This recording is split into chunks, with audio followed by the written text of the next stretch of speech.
श्री आदित्य हृदय स्तोत्र। ओम अस्य आदित्य हृदय स्तोत्रस्य अगस्त्य ऋषिः अनुष्टुप् छन्दः आदित्य हृदय भूतो भगवान ब्रह्मा देवता निरस्ताशेष विघ्नतया ब्रह्म विद्या सिद्धौ सर्वत्र जय सिद्धौ च विनियोगः। ततो युद्ध परिश्रान्तं समरे चिन्तया स्थितं रावणं चाग्रतो दृष्ट्वा युद्धाय समुपस्थितं देवतैश्च समागम्य द्रष्टुमभ्यागतोरणम् उपागम्याब्रवीद्राममगस्त्यो भगवान् ऋषिः राम राम महाबाहो शृणु गुह्यं सनातनं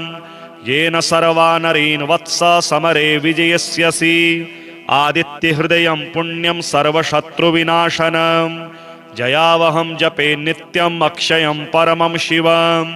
सर्वमङ्गलमाङ्गल्यं सर्वपापप्रणाशनं चिन्ताशोकप्रशमनम् आयुर्वर्धनमुत्तमं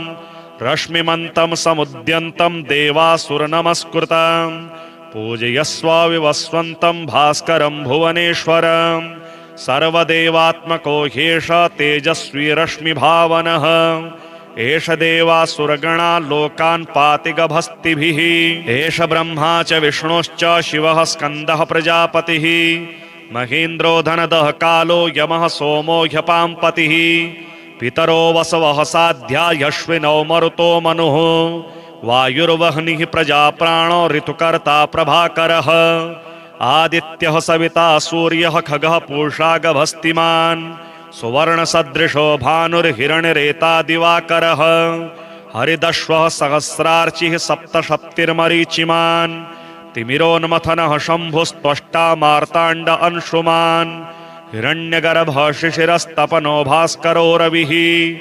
अग्निगर्भोदितिः पुत्रः शङ्कः शिशिर्नाशनः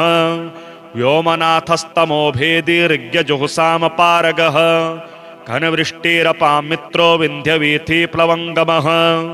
आतपे मण्डली मृत्युः पिङ्गलः सर्वतापनः कविर्विश्वो महातेजः रक्तः सर्वभवोद्भवः नक्षत्रग्रहताराणामधिपो विश्वभावनः तेजसामपि तेजस्वी द्वादशात्मन्नमोऽस्तु ते। नमः पूर्वाय गिरगे पश्चिमायाद्रये नमः ज्योतिर्गणानां पतगे दिनाधिपतगे नमः जयाय जयभद्राय हर्यश्वाय नमो नमः नमो नमः सहस्रांशो आदित्याय नमो नमः नमो उग्राय वीराय सारंगाय नमो नमः नमः पद्मप्रबोधाय मार्ताण्डाय नमो नमः ब्रह्मेशानाच्युतेशाय सूर्यायादित्यवर्चसे भास्वते सर्वभक्ष्याय रौद्राय वपुषे नमः तमोघ्नाय हिमघ्नाय शत्रुघ्नायामितात्मने कृतघ्नघ्नाय देवाय ज्योतिषां पतये नमः तप्तचामीकराभाय वह्नये विश्वकर्मणे नमस्तमोभिनिघ्नाय रुचयो लोकसाक्षिणे नाशयत्येष वैभूतं तदेव सर्जिति प्रभुः पायत्येष तपत्येष वर्षत्येष गवस्तिभिः एष सुप्तेषु जागर्ति भूतेषु परिनिष्ठितः एष एवाग्निहोत्रं च फलं चैवाग्निहोत्रिणां वेदाश्च कृतवश्चैव क्रतूनां फलमेव च यानि कृत्यानि लोकेषु सर्व एष रविः प्रभुः एनमापत्सु कृच्छेषु कान्तारेषु भयेषु च कीर्तयन् पुरुषः कश्चिन्नावसीदति राघव पूजयस्वेनमेकाग्रो देवदेवं जगदपतिम् एतत्त्रिगुणितं जप्त्वा युद्धेषु विजयस्यसि अस्मिन् क्षणे महाबाहो रावणं त्वं वधिष्यसि एवमुक्त्वा तदागस्त्यो जगाम च यथागतम् एतच्छुत्वा महातेजा नष्टशोको भवत्तदा धारयामास सुप्रीतो राघवः प्रियतात्मवान् आदित्यं प्रेक्ष्य जप्त्वा तु परमहर्षमवाप्तवान् त्रिराचम्य शुचिर्भूत्वा धनुरादाय वीर्यवान्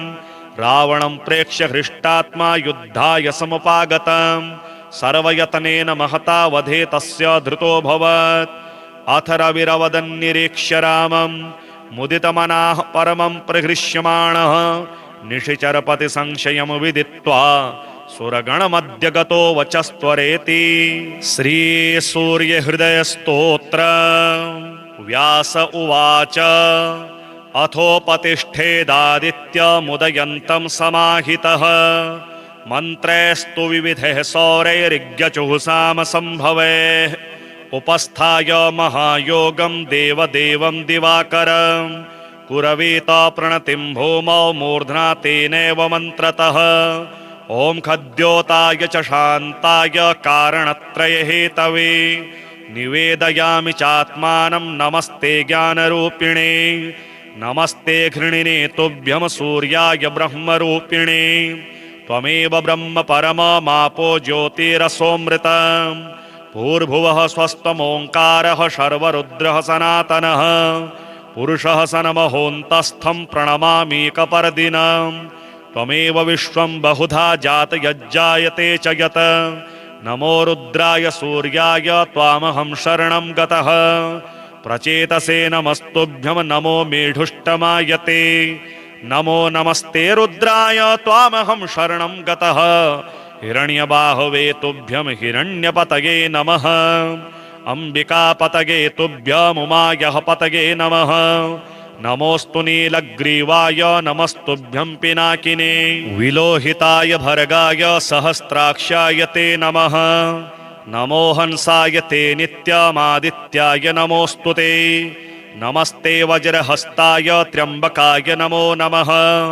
प्रपद्ये त्वां विरूपाक्षं महान्तं परमेश्वरं हिरण्मये गृहे गुप्तमात्मानं सर्वदेहिनां नमस्यामि परमज्योतिर्ब्रह्माणं त्वां परां गतिं विश्वं पशुपतिं भीमं नरनारीशरीरिणं नमः सूर्याय रुद्राय भास्वते परमेष्ठिने उग्राय सर्वभक्ष्याय त्वां प्रपद्ये सदैव हि एतद्वै सूर्यहृदयं जप्त्वा स्तौमनुत्तमं प्रातः कालेऽथ मध्याह्ने नमस्कुर्याद्दिवाकरम् इदं पुत्राय शिष्याय धार्मिकाय द्विजातये प्रदेयं सूर्यहृदयं ब्रह्मणा तु प्रदर्शितं सर्वपापप्रशमनं वेदसारसमुद्भवं ब्राह्मणानां हितं पुण्यं ऋषिसङ्घैर्निषेवितम् अथागम्य गृहं विप्रः समाचम्य यथाविधि प्रज्वाल्य विहिनीं विधिवज्जुहुयाज्जातवेदसं ऋत्विकपुत्रोऽथ पत्नी वा शिष्यो वापि सहोदरः प्राप्यानुज्ञां विशेषेण जुहुयुर्वा यथाविधि पवित्रपाणिः पूतात्मा शुक्लाम्बरधरः शुचिः अनन्यमानसो वह्निं जुहुयात् संयतेन्द्रियः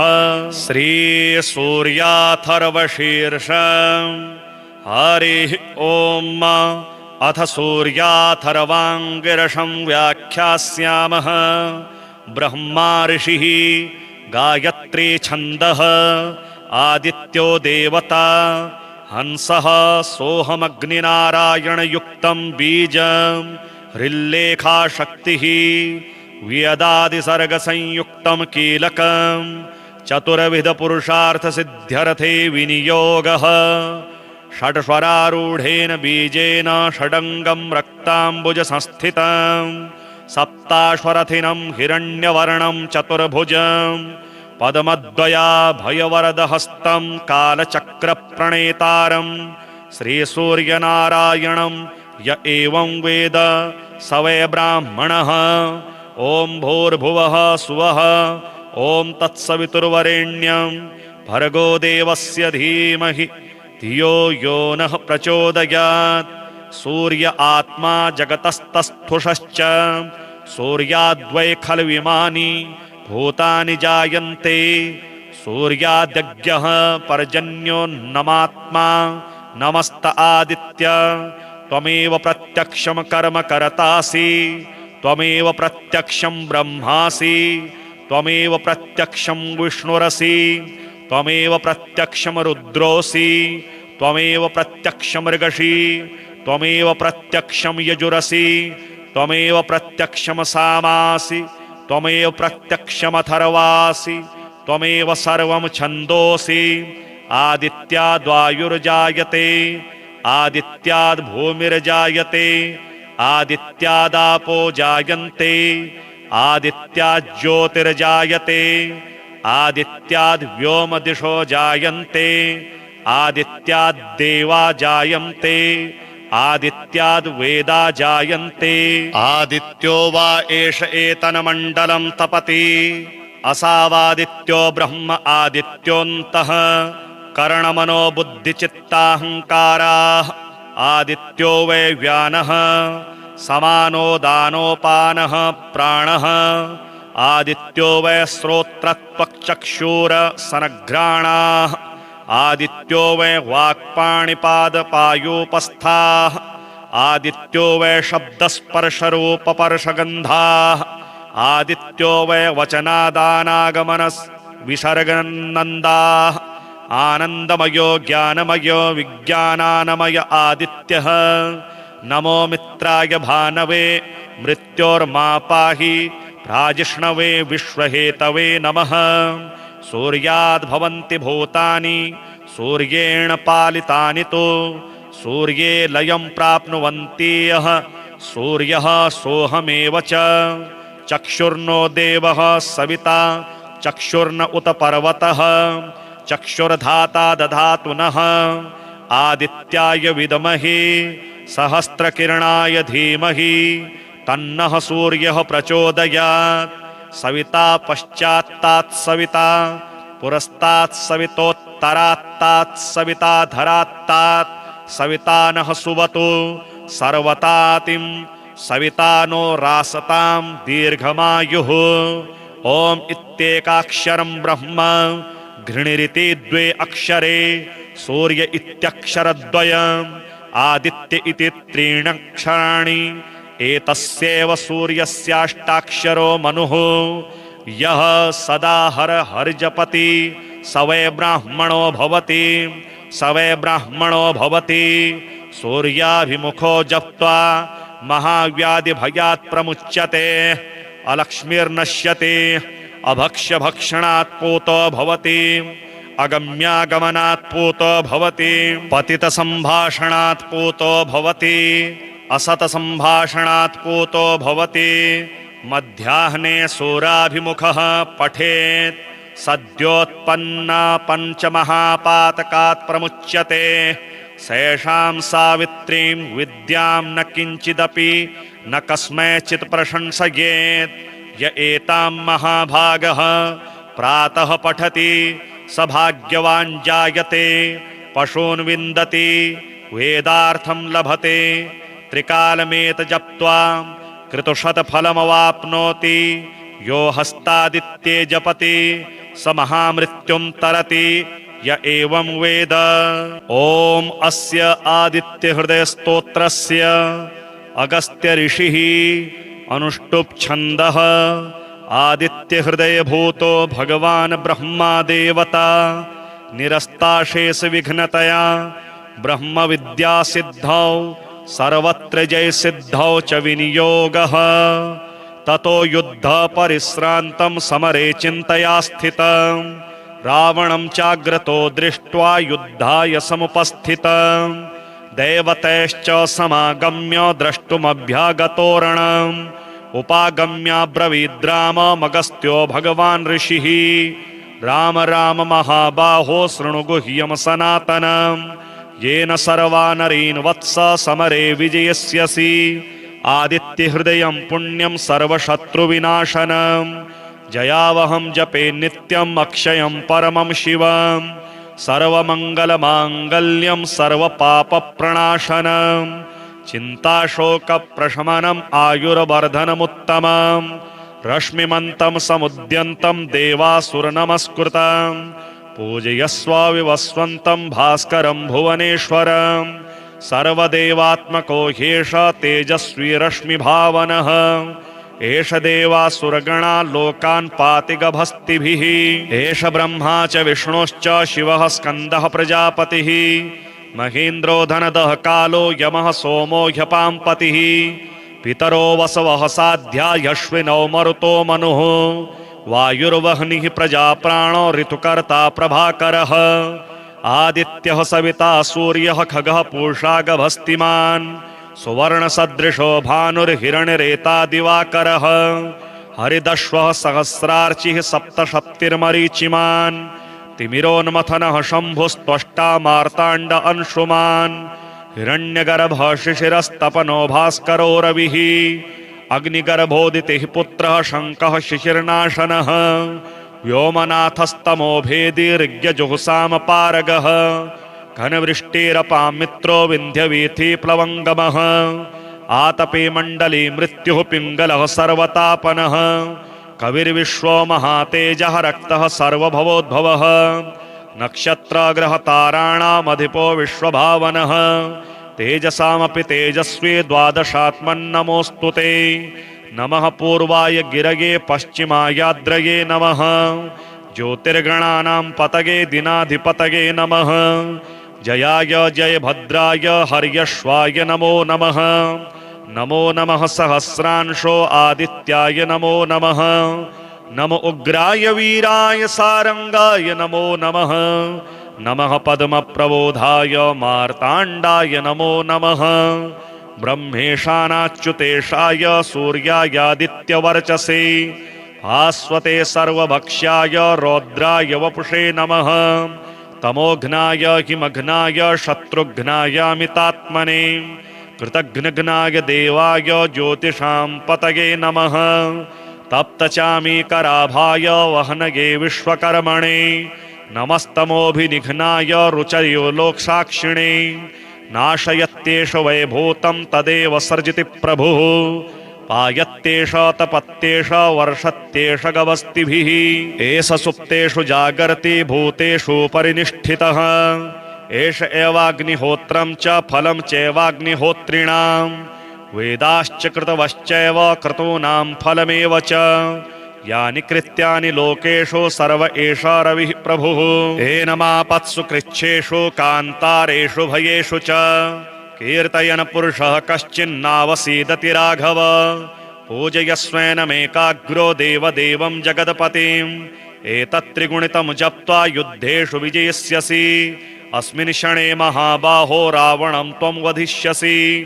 एवमुक्त्वा तदागस्त्यो जगाम च यथागतम् एतच्छुत्वा महातेजा नष्टशोको भवत्तदा धारयामास सुप्रीतो राघवः प्रियतात्मवान् आदित्यं प्रेक्ष्य जप्त्वा तु परमहर्षमवाप्तवान् त्रिडाचम्य शुचिर्भूत्वा धनुरादाय वीर्यवान्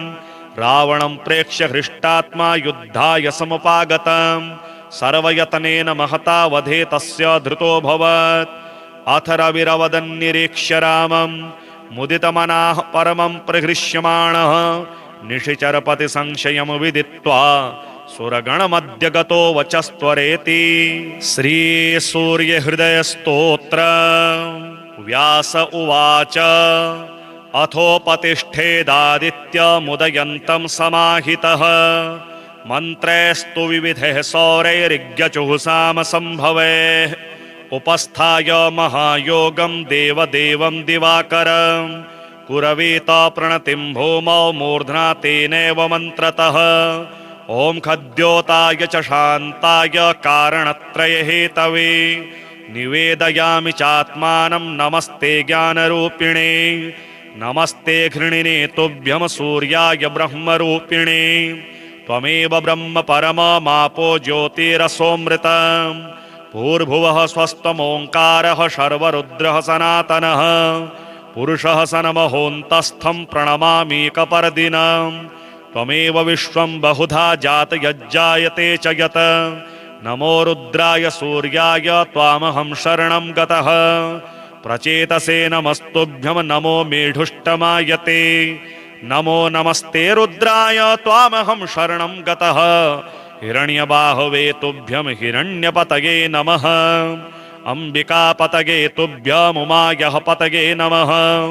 नमोऽस्तु नीलग्रीवाय नमस्तुभ्यं पिनाकिने विलोहिताय भर्गाय सहस्राक्षाय ते नमः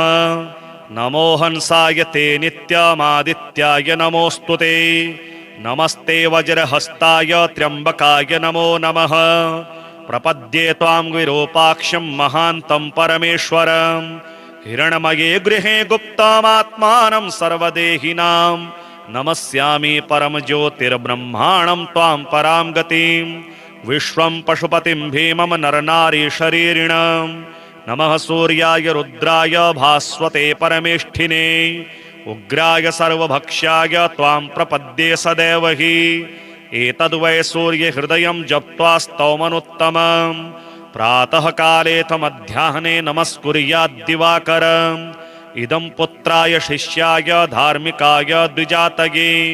प्रदेयं सूर्यहृदयं ब्रह्मणा तु प्रदर्शितं सर्वपापप्रशमनं वेदसारसमुद्भवं ब्राह्मणानां हितं पुण्यं ऋषिसङ्घैर्निषेवितम् अथागम्य गृहं विप्रः समाचम्य यथाविधि प्रज्वाल्य विहिनीं विधिवज्जुहुयाज्जातवेदसम् ऋत्विकपुत्रोऽथ पत्नी वा शिष्यो वापि सहोदरः प्राप्यानुज्ञां विशेषेण जुहुयुर्वा यथाविधि पवित्रपाणिः पूतात्मा शुक्लाम्बरधरः शुचिः अनन्यमानसो वह्निं जुहुयात् संयतेन्द्रियः श्रीसूर्याथर्वशीर्षम् हरिः ॐ अथ सूर्याथर्वाङ्गिरसं व्याख्यास्यामः ब्रह्मा ऋषिः गायत्री छन्दः आदित्यो देवता हंसः सोऽहमग्निनारायणयुक्तं बीजं हृल्लेखा शक्तिः वेदादिसर्गसंयुक्तं कीलकं चतुर्विधपुरुषार्थसिद्ध्यर्थे विनियोगः षड्स्वरारूढेन बीजेन षडङ्गं रक्ताम्बुजसंस्थितं सप्ताश्वरथिनं हिरण्यवर्णं चतुर्भुजं पद्मद्वयाभयवरदहस्तं कालचक्रप्रणेतारं श्रीसूर्यनारायणं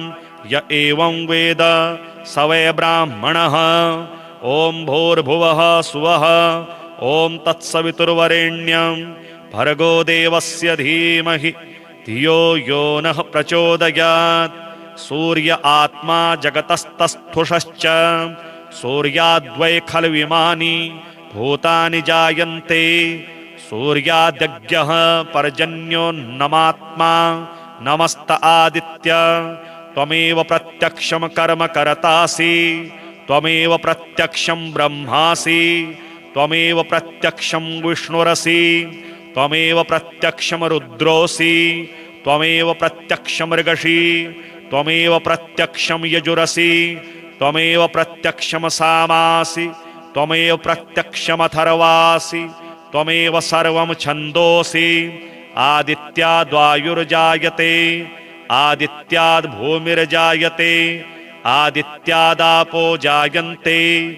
आदित्याज्योतिर्जायते आदित्याद्व्योमदिशो जायन्ते आदित्याद्देवा जायन्ते आदित्याद्वेदा जायन्ते आदित्यो वा एष एतन्मण्डलं तपति असावादित्यो ब्रह्म आदित्योऽन्तः कर्णमनो बुद्धिचित्ताहङ्काराः आदित्यो वै व्यानः समानो दानोपानः प्राणः आदित्यो वै श्रोत्रत्वक्चक्षुरसनघ्राणाः आदित्यो वै वाक्पाणिपादपायूपस्थाः आदित्यो वै शब्दस्पर्शरूपपर्शगन्धाः आदित्यो वै वचनादानागमनविसर्गनन्दाः आनन्दमयो ज्ञानमयो विज्ञानानमय आदित्यः नमो मित्राय भानवे मृत्योर्मापाहि प्राजिष्णवे विश्वहेतवे नमः सूर्याद्भवन्ति भूतानि सूर्येण पालितानि तु सूर्ये लयं प्राप्नुवन्ति यः सूर्यः सोऽहमेव च चक्षुर्नो देवः सविता चक्षुर्न उत पर्वतः चक्षुर्धाता दधातु नः आदित्याय विद्महे सहस्रकिरणाय धीमहि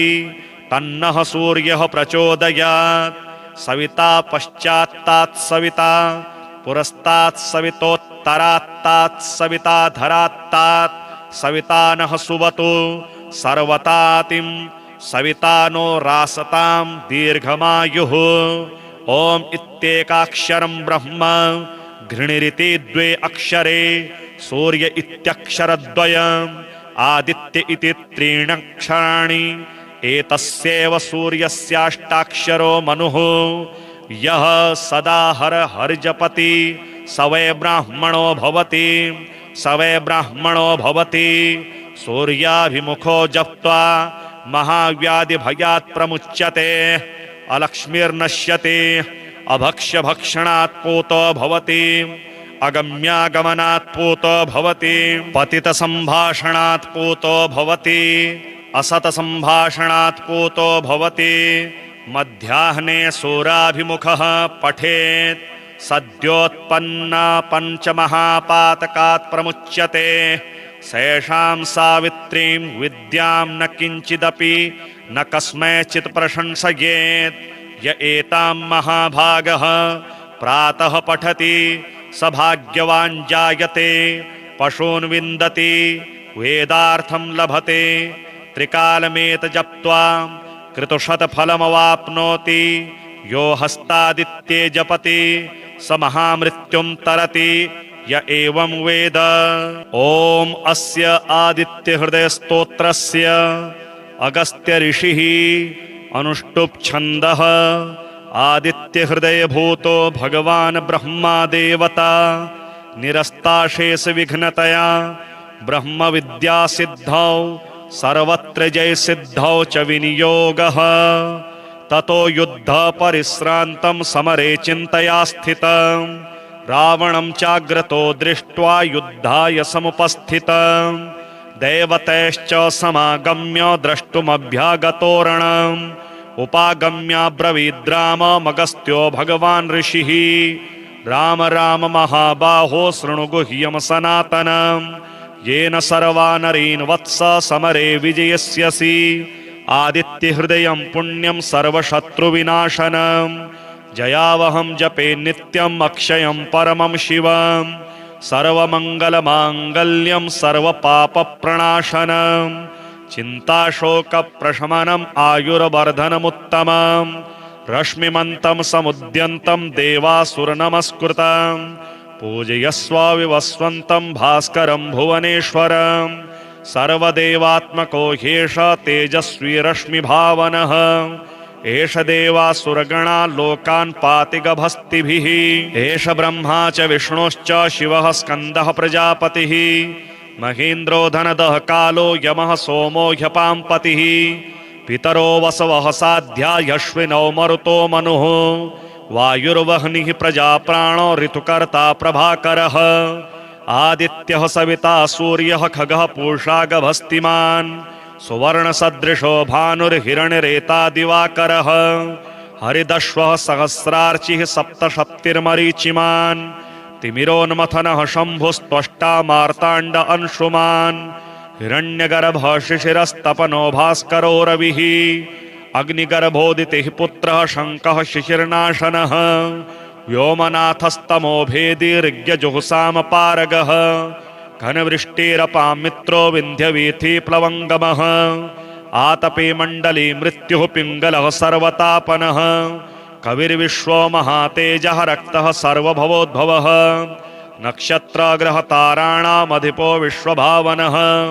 तेजसामपि तेजस्वी द्वादशात्मन्नमोऽस्तु ते नमः पूर्वाय गिरगे पश्चिमायाद्रये नमः ज्योतिर्गणानां पतगे दिनाधिपतगे नमः जयाय जयभद्राय हर्यश्वाय नमो नमः नमो नमः सहस्रांशो आदित्याय नमो नमः नमो उग्राय वीराय सारंगाय नमो नमः नमः पद्मप्रबोधाय मार्ताण्डाय नमो नमः ब्रह्मेशानाच्युतेशाय सूर्यायादित्यवर्चसे भास्वते सर्वभक्ष्याय रौद्राय वपुषे नमः तमोघ्नाय हिमघ्नाय शत्रुघ्नाय अमितात्मने कृतघ्नघ्नाय देवाय ज्योतिषां पतये नमः तप्तचामीकराभाय वह्नये विश्वकर्मणे नमस्तमोभिनिघ्नाय रुचयो लोकसाक्षिणे नाशयत्येष वैभूतं तदेव सर्जिति प्रभुः पायत्येष तपत्येष वर्षत्येष गवस्तिभिः एष सुप्तेषु जागर्ति भूतेषु परिनिष्ठितः एष एवाग्निहोत्रं च फलं चैवाग्निहोत्रिणां वेदाश्च कृतवश्चैव क्रतूनां फलमेव च यानि कृत्यानि लोकेषु सर्व एष रविः प्रभुः एनमापत्सु कृच्छ्रेषु कान्तारेषु भयेषु च कीर्तयन् पुरुषः कश्चिन्नावसीदति राघव पूजयस्वेनमेकाग्रो देवदेवं जगत्पतिम् एतत्त्रिगुणितं जप्त्वा युद्धेषु विजयिष्यसि अस्मिन् क्षणे महाबाहो रावणं त्वं वधिष्यसि एवमुक्त्वा तदागस्त्यो जगाम च यथागतम् एतच्छुत्वा महातेजा नष्टशोको भवत्तदा धारयामास सुप्रीतो राघवः प्रियतात्मवान् आदित्यं प्रेक्ष्य जप्त्वा तु परमहर्षमवाप्तवान् त्रिराचम्य शुचिर्भूत्वा धनुरादाय वीर्यवान् रावणं प्रेक्ष्य हृष्टात्मा युद्धाय समुपागतम् सर्वयतनेन महता वधे तस्य धृतोऽभवत् अथ रविरवदन्निरीक्ष्य रामम् मुदितमनाः परमं प्रहृष्यमाणः निशिचरपति संशयं विदित्वा सुरगणमद्य गतो वचस्त्वरेति श्रीसूर्यहृदयस्तोत्र व्यास उवाच अथोपतिष्ठेदादित्यमुदयन्तं समाहितः मन्त्रैस्तु विविधैः सौरैरिज्ञचुः संभवैः उपस्थाय महायोगं देवदेवं दिवाकरं कुरवीत प्रणतिं भूमौ मूर्ध्ना तेनैव मन्त्रतः ॐ खद्योताय च शान्ताय कारणत्रय हेतवे निवेदयामि चात्मानं नमस्ते ज्ञानरूपिणे नमस्ते घृणिने तुभ्यं सूर्याय ब्रह्मरूपिणे त्वमेव ब्रह्म परममापो ज्योतिरसोऽमृतम् भूर्भुवः स्वस्त्वमोङ्कारः शर्वरुद्रः सनातनः पुरुषः सनमहोऽन्तस्थं प्रणमामीकपर्दिनम् त्वमेव विश्वं बहुधा जातयज्जायते च यत् नमो रुद्राय सूर्याय त्वामहं शरणं गतः प्रचेतसे नमस्तुभ्यं नमो मेढुष्टमायते नमो नमस्ते रुद्राय त्वामहं शरणं गतः हिरण्यबाहवे तुभ्यं हिरण्यपतये नमः अम्बिकापतये तुभ्यमुमायः पतये नमः नमोऽस्तु नीलग्रीवाय नमस्तुभ्यं पिनाकिने विलोहिताय भर्गाय सहस्राक्षाय ते नमः नमो हंसाय ते नित्यमादित्याय नमोऽस्तु ते नमस्ते वज्रहस्ताय त्र्यम्बकाय नमो नमः प्रपद्ये त्वां विरूपाक्षं महान्तं परमेश्वरं हिरण्मये गृहे गुप्तमात्मानं सर्वदेहिनां नमस्यामि परमज्योतिर्ब्रह्माणं त्वां परां गतिं विश्वं पशुपतिं भीमं नरनारीशरीरिणं नमः सूर्याय रुद्राय भास्वते परमेष्ठिने उग्राय सर्वभक्ष्याय त्वां प्रपद्ये सदैव हि एतद्वै सूर्यहृदयं जप्त्वा स्तौमनुत्तमम् प्रातः कालेऽथ मध्याह्ने नमस्कुर्याद्दिवाकरम् इदं पुत्राय शिष्याय धार्मिकाय द्विजातये प्रदेयं सूर्यहृदयं ब्रह्मणा तु प्रदर्शितं सर्वपापप्रशमनं वेदसारसमुद्भवं ब्राह्मणानां हितं पुण्यं ऋषिसङ्घैर्निषेवितम् अथागम्य गृहं विप्रः समाचम्य यथाविधि प्रज्वाल्य विहिनीं विधिवज्जुहुयाज्जातवेदसं ऋत्विकपुत्रोऽथ पत्नी वा शिष्यो वापि सहोदरः प्राप्यानुज्ञां विशेषेण जुहुयुर्वा यथाविधि पवित्रपाणिः पूतात्मा शुक्लाम्बरधरः शुचिः अनन्यमानसो वह्निं जुहुयात् संयतेन्द्रियः श्रीसूर्याथर्वशीर्षम् हरिः ॐ अथ सूर्याथर्वाङ्गिरसं व्याख्यास्यामः ब्रह्मा ऋषिः गायत्री छन्दः आदित्यो देवता हंसः सोऽहमग्निनारायणयुक्तं बीजं हृल्लेखा शक्तिः वेदादिसर्गसंयुक्तं कीलकं चतुर्विधपुरुषार्थसिद्ध्यर्थे विनियोगः षड्स्वरारूढेन बीजेन षडङ्गं रक्ताम्बुजसंस्थितं सप्ताश्वरथिनं हिरण्यवर्णं चतुर्भुजं पद्मद्वयाभयवरदहस्तं कालचक्रप्रणेतारं श्रीसूर्यनारायणं य एवं वेद स वै ब्राह्मणः। ॐ भूर्भुवः सुवः ॐ तत्सवितुर्वरेण्यं भर्गो देवस्य धीमहि धियो यो नः प्रचोदयात्। सूर्य आत्मा जगतस्तस्थुषश्च सूर्याद्वै खल्विमानि भूतानि जायन्ते। सूर्याद्यज्ञः पर्जन्योन्नमात्मा नमस्त आदित्य त्वमेव प्रत्यक्षं कर्म कर्तासि त्वमेव प्रत्यक्षं ब्रह्मासि त्वमेव प्रत्यक्षं विष्णुरसि त्वमेव प्रत्यक्षं रुद्रोऽसि त्वमेव प्रत्यक्षं मृगसि त्वमेव प्रत्यक्षं यजुरसि त्वमेव प्रत्यक्षं सामासि त्वमेव प्रत्यक्षमथर्वासि त्वमेव सर्वं छन्दोसि। आदित्याद्वायुर्जायते आदित्याद्भूमिर्जायते आदित्यादापो जायन्ते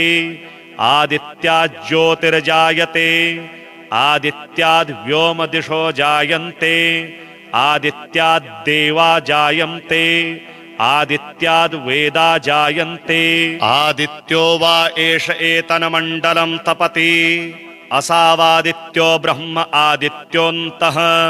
करणमनो बुद्धिचित्ताहङ्काराः। आदित्यो वै व्यानः समानो दानोपानः प्राणः। आदित्यो वै श्रोत्रत्वक्चक्षुरसनघ्राणाः। आदित्यो वै वाक्पाणिपादपायूपस्थाः। आदित्यो वै शब्दस्पर्शरूपपर्शगन्धाः। आदित्यो वै वचनादानागमनविसर्गनन्दाः। आनन्दमयो ज्ञानमयो विज्ञानानमय आदित्यः। नमो मित्राय भानवे मृत्योर्मा पाहि प्राजिष्णवे विश्वहेतवे नमः। सूर्याद्भवन्ति भूतानि सूर्येण पालितानि तु सूर्ये लयं प्राप्नुवन्ति यः सूर्यः सोऽहमेव च। चक्षुर्नो देवः सविता चक्षुर्न उत पर्वतः चक्षुर्धाता दधातु नः। आदित्याय विद्महे सहस्रकिरणाय धीमहि तन्नः सूर्यः प्रचोदयात्। सविता पश्चात्तात् सविता पुरस्तात् सवितोत्तरात्तात् सविता धरात्तात् सविता नः सुवतु सर्वतातिं सविता नो रासतां दीर्घमायुः। ॐ इत्येकाक्षरं ब्रह्म घृणिरिति द्वे अक्षरे सूर्य इत्यक्षरद्वयम् आदित्य इति त्रीण्यक्षराणि। एतस्यैव सूर्यस्याष्टाक्षरो मनुः। यः सदा हर हर्जपति स वै ब्राह्मणो भवति स वै ब्राह्मणो भवति। सूर्याभिमुखो जप्त्वा महाव्याधिभयात् प्रमुच्यते। अलक्ष्मीर्नश्यति अभक्ष्यभक्षणात् पूतो भवति अगम्यागमनात् पूतो भवति पतितसम्भाषणात् पूतो भवति असतसम्भाषणात् पूतो भवति। मध्याह्ने सूराभिमुखः पठेत् सद्योत्पन्ना पञ्चमहापातकात् प्रमुच्यते। सैषां सावित्रीं विद्यां न किञ्चिदपि न कस्मैचित् प्रशंसयेत्। य एतां महाभागः प्रातः पठति स भाग्यवान् जायते। पशून् विन्दति वेदार्थं लभते। त्रिकालमेत जप्त्वा कृतशतफलमवाप्नोति। यो हस्तादित्ये जपति स महामृत्युं तरति य एवं वेद।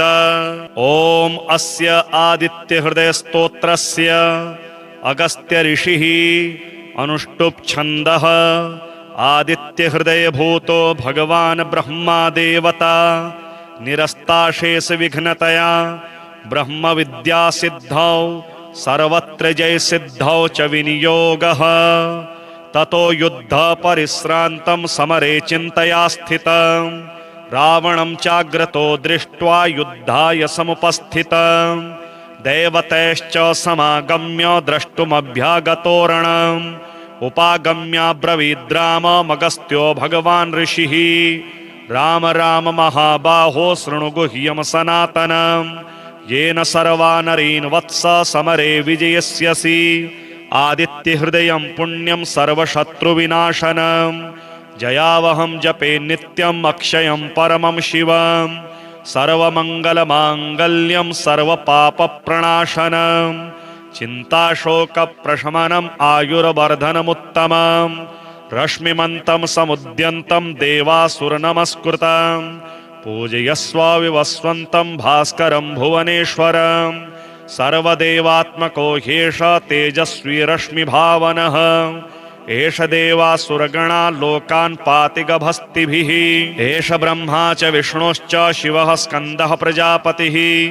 महेन्द्रो धनदः कालो यमः सोमो ह्यपाम्पतिः पितरो वसवः साध्या यश्विनौ मरुतो मनुः वायुर्वह्निः प्रजाप्राणो ऋतुकर्ता प्रभाकरः आदित्यः सविता सूर्यः खगः पूषा गभस्तिमान् सुवर्णसदृशो भानुर्हिरण्यरेता दिवाकरः हरिदश्वः सहस्रार्चिः सप्तशप्तिर्मरीचिमान् तिमिरोन्मथनः शम्भुस्त्वष्टा मार्ताण्ड अंशुमान् हिरण्यगर्भः शिशिरस्तपनो भास्करो रविः अग्निगर्भोदितिः पुत्रः शङ्कः शिशिर्नाशनः व्योमनाथस्तमो भेदी ऋग्यजुहुसामपारगः घनवृष्टिरपां मित्रो विन्ध्यवीथि प्लवङ्गमः आतपे मण्डली मृत्युः पिङ्गलः सर्वतापनः कविर्विश्वो महातेजः रक्तः सर्वभवोद्भवः नक्षत्रग्रहताराणामधिपो विश्वभावनः तेजसामपि तेजस्वी द्वादशात्मन्नमोऽस्तु ते नमः पूर्वाय गिरये पश्चिमायाद्रये नमः ज्योतिर्गणानां पतगे दिनाधिपतगे नमः जयाय जयभद्राय हर्यश्वाय नमो नमः नमो नमः सहस्रांशो आदित्याय नमो नमः नमो उग्राय वीराय सारंगाय नमो नमः नमः पद्मप्रबोधाय मार्ताण्डाय नमो नमः ब्रह्मेशानाच्युतेशाय सूर्यायादित्यवर्चसे भास्वते सर्वभक्ष्याय रौद्राय वपुषे नमः तमोघ्नाय हिमघ्नाय शत्रुघ्नायामितात्मने कृतघ्नघ्नाय देवाय ज्योतिषां पतये नमः तप्तचामीकराभाय वह्नये विश्वकर्मणे नमस्तमोभिनिघ्नाय रुचयो लोकसाक्षिणे नाशयत्येष वैभूतं तदेव सर्जिति प्रभुः पायत्येष तपत्येष वर्षत्येष गवस्तिभिः एष सुप्तेषु जागर्ति भूतेषु परिनिष्ठितः एष एवाग्निहोत्रं च फलं चैवाग्निहोत्रिणां वेदाश्च कृतवश्चैव क्रतूनां फलमेव च यानि कृत्यानि लोकेषु सर्व एष रविः प्रभुः एनमापत्सु कृच्छेषु कान्तारेषु भयेषु च कीर्तयन् पुरुषः कश्चिन्नावसीदति राघव पूजयस्वेनमेकाग्रो देवदेवं जगदपतिम् एतत्त्रिगुणितं जप्त्वा युद्धेषु विजयिष्यसि अस्मिन् क्षणे महाबाहो रावणं त्वं वधिष्यसि एवमुक्त्वा तदागस्त्यो जगाम च यथागतम् एतच्छुत्वा महातेजा नष्टशोको भवत्तदा धारयामास सुप्रीतो राघवः प्रियतात्मवान् आदित्यं प्रेक्ष्य जप्त्वा तु परम हर्षमवाप्तवान् त्रिडाचम्य शुचिर्भूत्वा धनुरादाय वीर्यवान् रावणं प्रेक्ष्य हृष्टात्मा युद्धाय समुपागतम् सर्वयतनेन महता वधे तस्य धृतोऽभवत् अथ रविरवदन्निरीक्ष्य रामं मुदितमनाः परमं प्रहृष्यमाणः निशिचरपति संशयं विदित्वा सुरगणमद्य गतो वचस्त्वरेति श्रीसूर्यहृदयस्तोत्र व्यास उवाच अथोपतिष्ठेदादित्यमुदयन्तं समाहितः मन्त्रैस्तु विविधैः सौरैरिग्यचुहुसाम सम्भवैः उपस्थाय महायोगं देवदेवं दिवाकरं कुरवीत प्रणतिं भूमौ मूर्ध्ना तेनैव मन्त्रतः ॐ खद्योताय च शान्ताय कारणत्रय हेतवे निवेदयामि चात्मानं नमस्ते ज्ञानरूपिणे नमस्ते घृणिने तुभ्यं सूर्याय ब्रह्मरूपिणे त्वमेव ब्रह्म परममापो ज्योतिरसोऽमृतम् भूर्भुवः स्वस्त्वमोङ्कारः सर्वरुद्रः सनातनः पुरुषः स नमोऽन्तस्थं प्रणमामीकपर्दिनम् त्वमेव विश्वं बहुधा जात यज्जायते च यत् नमो रुद्राय सूर्याय त्वामहं शरणं गतः प्रचेतसे नमस्तुभ्यं नमो मेढुष्टमायते नमो नमस्ते रुद्राय त्वामहं शरणं गतः हिरण्यबाहवे तुभ्यं हिरण्यपतये नमः अंबिकापतये तुभ्यमुमायः पतये नमः नमोऽस्तु नीलग्रीवाय नमस्तुभ्यं पिनाकिने विलोहिताय भर्गाय सहस्राक्षाय ते नमः नमो हंसाय ते नित्यमादित्याय नमोऽस्तु ते नमस्ते वज्रहस्ताय त्र्यम्बकाय नमो नमः प्रपद्ये त्वां विरूपाक्षं महान्तं परमेश्वरं हिरण्मये गृहे गुप्तमात्मानं सर्वदेहिनां नमस्यामि परमज्योतिर्ब्रह्माणं त्वां परां गतिं विश्वं पशुपतिं भीमं नरनारीशरीरिणं नमः सूर्याय रुद्राय भास्वते परमेष्ठिने उग्राय सर्वभक्ष्याय त्वां प्रपद्ये सदैव हि एतद्वै सूर्यहृदयं जप्त्वा स्तौमनुत्तमं प्रातः कालेऽथ मध्याह्ने नमस्कुर्याद्दिवाकरम् इदं पुत्राय शिष्याय धार्मिकाय द्विजातये प्रदेयं सूर्यहृदयं ब्रह्मणा तु प्रदर्शितं सर्वपापप्रशमनं वेदसारसमुद्भवं ब्राह्मणानां हितं पुण्यं ऋषिसङ्घैर्निषेवितम् अथागम्य गृहं विप्रः समाचम्य यथाविधि प्रज्वाल्य विहिनीं विधिवज्जुहुयाज्जातवेदसं ऋत्विकपुत्रोऽथ पत्नी वा शिष्यो वापि सहोदरः प्राप्यानुज्ञां विशेषेण जुहुयुर्वा यथाविधि पवित्रपाणिः पूतात्मा शुक्लाम्बरधरः शुचिः अनन्यमानसो वह्निं जुहुयात् संयतेन्द्रियः श्रीसूर्याथर्वशीर्षम् हरिः ॐ अथ सूर्याथर्वाङ्गिरसं व्याख्यास्यामः ब्रह्मा ऋषिः गायत्री छन्दः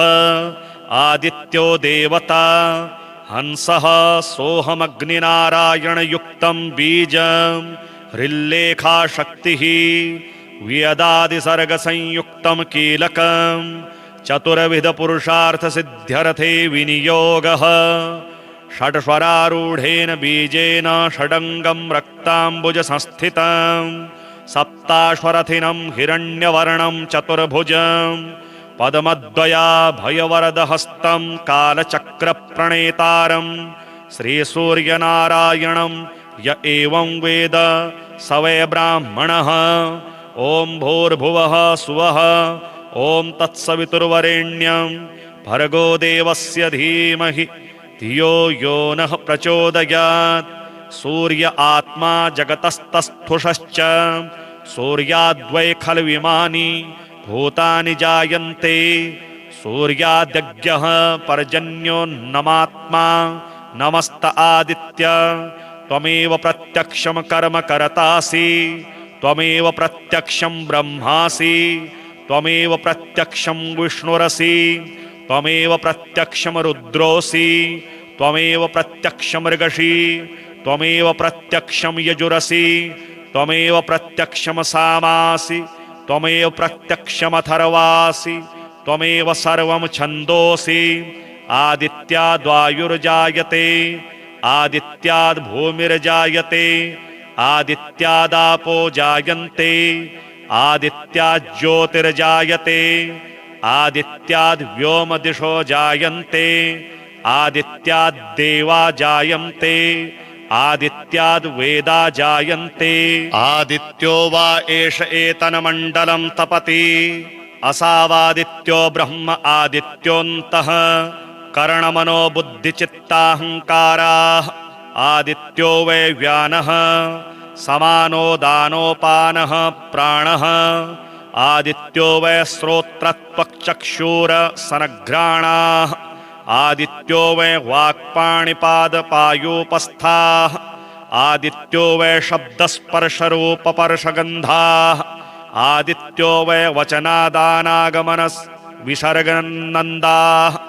आनन्दमयो ज्ञानमयो विज्ञानानमय आदित्यः नमो मित्राय भानवे मृत्योर्मा पाहि प्राजिष्णवे विश्वहेतवे नमः सूर्याद्भवन्ति भूतानि सूर्येण पालितानि तु सूर्ये लयं प्राप्नुवन्ति यः सूर्यः सोऽहमेव च चक्षुर्नो देवः सविता चक्षुर्न उत पर्वतः